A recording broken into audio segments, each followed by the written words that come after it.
السلام عليكم ورحمة الله وبركاته. النهارده هاعمل لكم طبق جميل أوي وحلو والأطفال كلها تحبه. طبق اللحمة الضاني أو لحمة الجديان. يلا بينا عشان أقول لكم الطريقة. هوريكم بقى اللحمه دايبه دوب ازاي، اللي هي اصلا بتطلع من غير حاجه. شايفين؟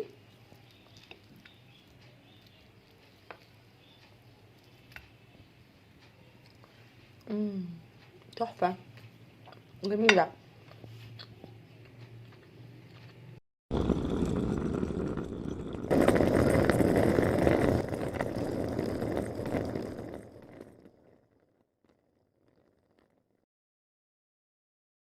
السلام عليكم. النهارده هنعمل وصفه سهله وجميله قوي. اللي انتوا شايفينها دي لحمه، بس دي مش لحمه بقر ولا لحمه جاموس، دي لحمه جديان.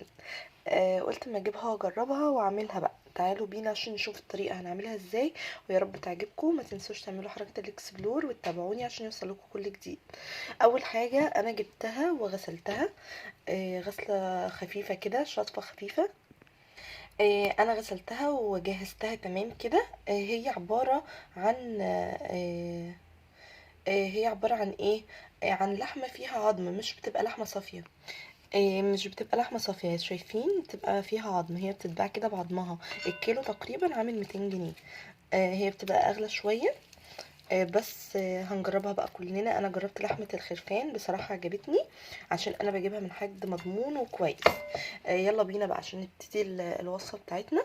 اول حاجه هنزل البهارات بتاعتي انا مستخدمه ايه؟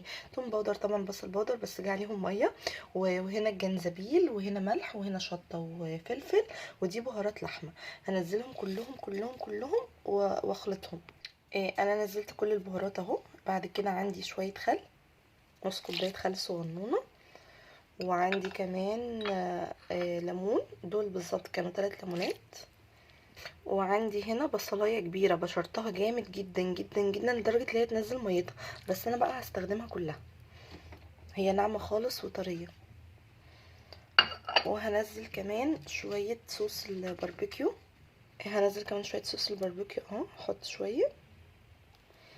تمام كده. وبعد كده بقى التركية الاخيره عشان تفضل طريه وجوسي وحلوه، هنزل كوبايه لبن بس. وتبقى كده الخلطة عندي جاهزة. هقلبها فيها بقى كويس ان هي كلها تختلط بالمكونات، واسيبها.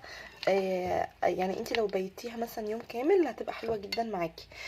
لو عايزة تبيتيها ساعتين 3 زي ما انا هعمل برضه هتبقى حلوة.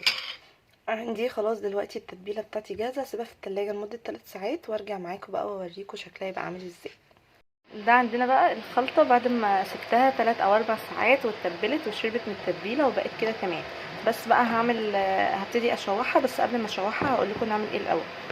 انا جبت بقى بطاطس وفلفل هتبلهم قبل ما اشوح اللحمه عشان خاطر تستوي. التتبيله بتاعتي بقى ملح وفلفل وبهارات لحمه بس.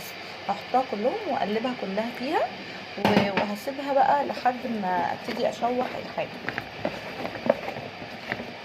هتدي تتبيله طعم حلو مع اللحمه. خلاص اهو تمام، تبلتها كلها وبقت كلها تمام. هبتدي بقى اشوح اللحمه. هبتدي بقى انزل الماده الدهنيه بتاعتي. انتي بقى براحتك، عايزه تحطي اي حاجه براحتك، سمنه زيت براحتك. هبتدي بقى انزل اللحمه.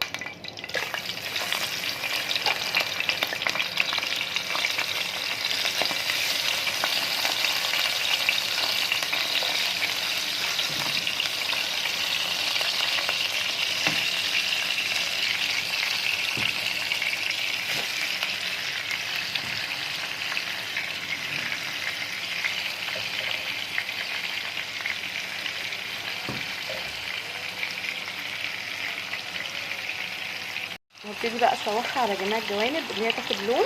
طبعا هي نزلت ميه اهي، هستنى لحد ما تنشف واقلبها عشان نقفل المسامات كلها. بس اوريكم كده واحده ولسه بقت تلم اهي. هبتدي بقى اقلبها.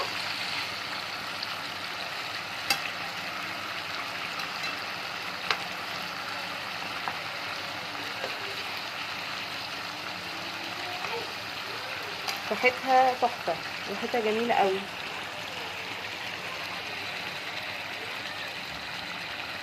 هبتدي احط حبهيتين ومستكتين كده هتدي طعم حلو.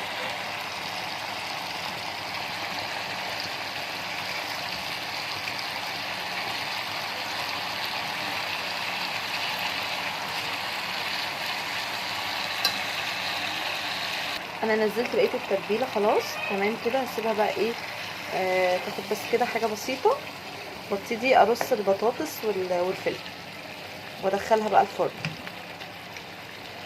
هبتدي بقى ارص دلوقتي البطاطس عليها.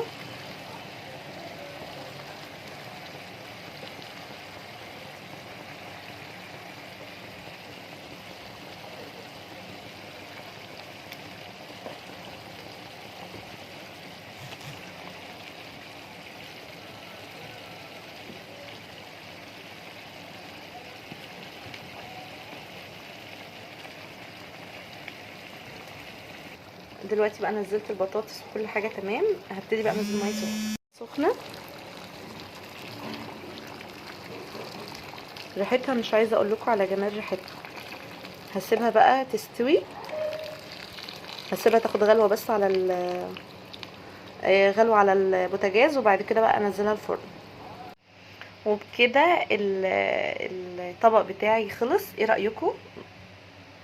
جميله جدا وحلوه وطريه. هوريها لكم دلوقتي اهو. بصوا شايفين يعني اللي هي اصلا بتدوب كده، بتدوب ذوبان رهيب يعني.